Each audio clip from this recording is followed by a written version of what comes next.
Welcome to Payment Invoices. In order to send your first invoice, there's a few things you're going to want to do to get started. Click on Settings and then fill out this information. Start with business logo, go all the way through these business name, address details, and website URL if you would like to add that. Inside your account, if you have any custom values added, you can dynamically update them here. For example, if you have a booking thank you page that is attached to the particular contact, you can use this custom value to automatically add it to the invoices that you send. Next, click on Email Configuration, and you can choose your default from name and from email. If you do not select these, then your default headers from your dedicated email settings will apply here. You can then select your title for the invoices, any terms and notes, invoice titles and terms, and invoice layout. If you choose the Customize Layout button, a default editor will show up. You can choose the branding colors, such as the pay button name. You can choose the border colors. And of course, you can choose the button text. If you'd like to deselect certain business information from showing, then you can do that here. If you want to add your custom value, then you can add the custom value here. Once you're happy with everything, you can of course change some of the labels and click on Save Changes. Those settings will now be applied as your template that is defaulted whenever you send an invoice. Next is payment settings. You can choose to estimate expires after a certain number of days. You can do things like invoices due after a certain number of days and the prefix for your invoice. You can manage Stripe payment methods for your invoices, such as created from workflows, documents, and contracts. If you do that here, you can choose whether or not it's an all-valid payment method or only bank transfers. You can also choose to allow partial payments, charge a late fee, and allow payment tips. Next, you can choose product settings such as importing product descriptions from your products page or making product descriptions optional whenever sending the invoice. You also have reminder settings in which you can set up multiple reminders based on certain qualifications. In this case, we have reminder 1 using the email default template, which you can preview here. And if you want to edit this template, then you can choose Edit and click on Save as New Template. You also have a default SMS template, which you can manage here, and a default subject line with a custom value. You can choose the reminder frequency for reminder 1.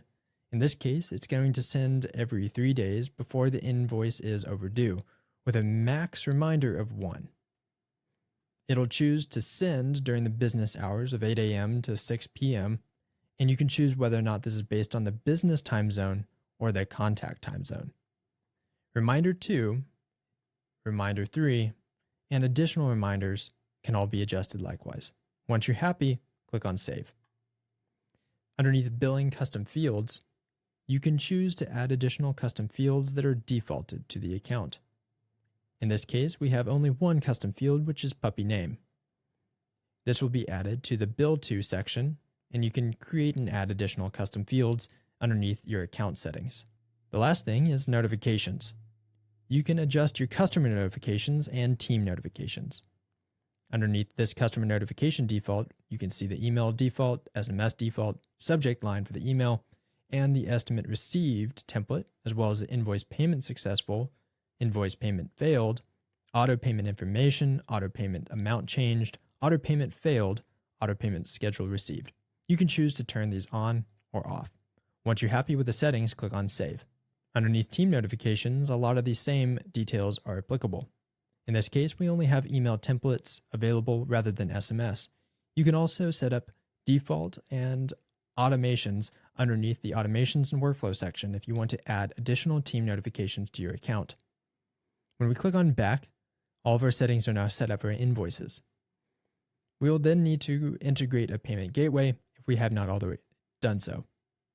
We can then click on Create New. We have a couple of options. We have a new invoice, a recurring invoice, or we can import invoices using a CSV. If we are sending a brand new one-time invoice that is not going to recur, we'll click on New Invoice.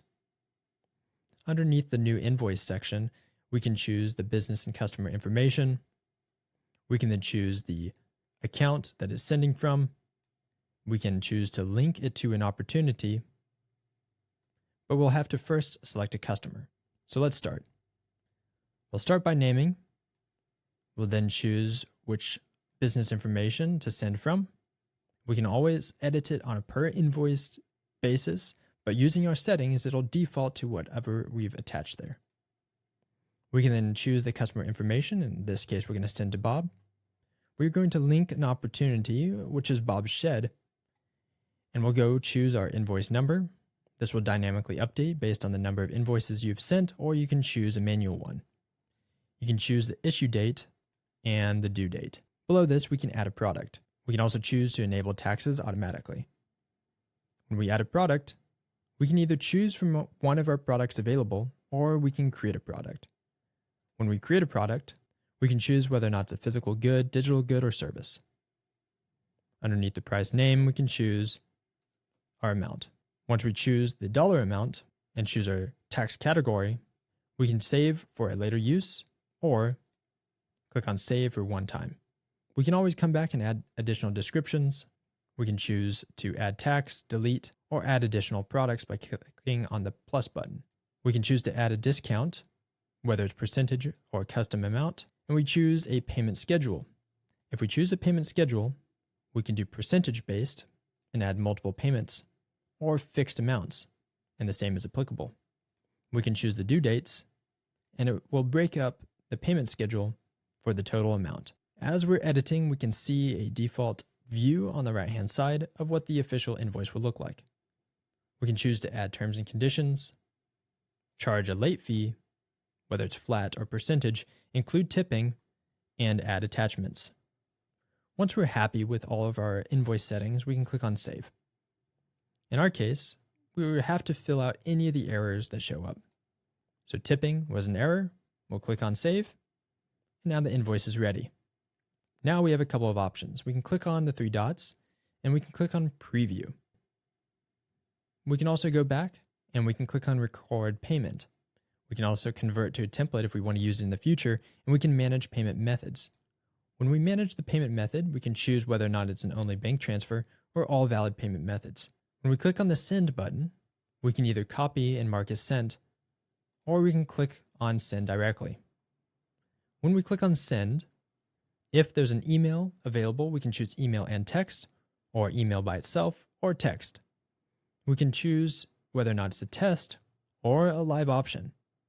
When we click on Send, it will now send that invoice to this phone number from this account. We will now see that there's a new invoice due in 30 days for X amount, and we can see the attached customer. When we click on the customer, we can see that this invoice has been sent. We can also see all the past records that has happened with this opportunity. For this contact, we can see a link to the invoice. This is the example invoice that we created. Back inside the opportunity record, we can now see that there's a payment invoice that is visible for this account.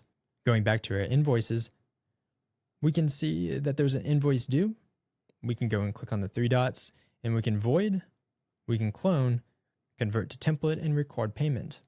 When we record payment, we can click on Record Manually, add any notes, choose our payment date, and click on Submit.